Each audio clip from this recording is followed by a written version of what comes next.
test po natin itong 5 minutes ninyong response sa PNP. Nico, hello? Nandito nga ako ngayon sa Araneta, Cubao Station ng LRT. Tawag po tayo sa 911. Nakikinig po. Ayan, nandyan po yung telepono ni General Torre. Ma'am Nya and Sir Migs, namomonitor ngayon natin yung sinasabi niya, sinasabi ng location ni Nico. Medyo mabilis yan ha, huwag kayong magulat. Nasa tabi mo lang yan Nico, ang mga pulis natin, manggagaling yan lang yan sa Aurora, sa ilalim na ng LRT yan, sa Aurora EDSA. Pupunta ka na ng mga nakamotor dyan. Ang nakamotor na darating sa iyo ay 2 at nakaitim. Tapos may patrol car dyan na darating. Hahanapin ka dyan.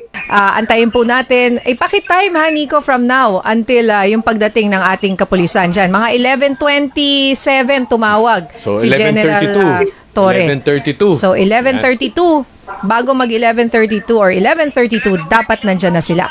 The boy who cried wolf. Yung tatawag sa landline, sa telepono, magsasabi na, uy, Uy, ayun na! ayan na, 11:29. Oh, Ayan. 11:29. Wow, less than 5 minutes yan ha. Uy, mga kaserbisyo, mga kapamilya, disclaimer po wala po, di po namin alam kung nasan si Nico. Kanina hindi natin alam. Oo. Hindi natin alam. Nung nag-report lang po siya, pumasok po siya, dyan lang niya po na sinabi ang kanyang lokasyon.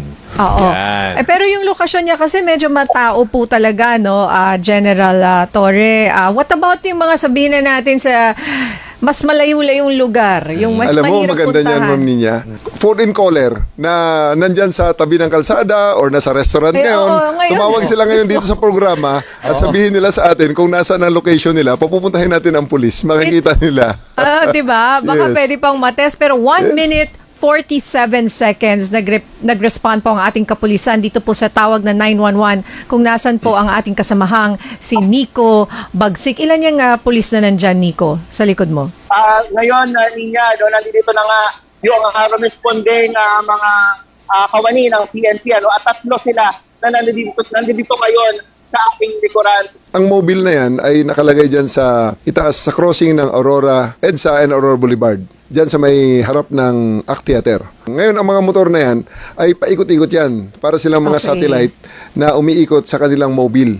Yung mobile, iniikutan ng ating mga motorcycles kasi sila yung nagbibigay ng more or expanded police visibility. Pagbigay nung location ni Nico, na itawag natin sa 911 natin, doon sa ating command center, at ang command center natin, nag-broadcast, dinig ng lahat yon.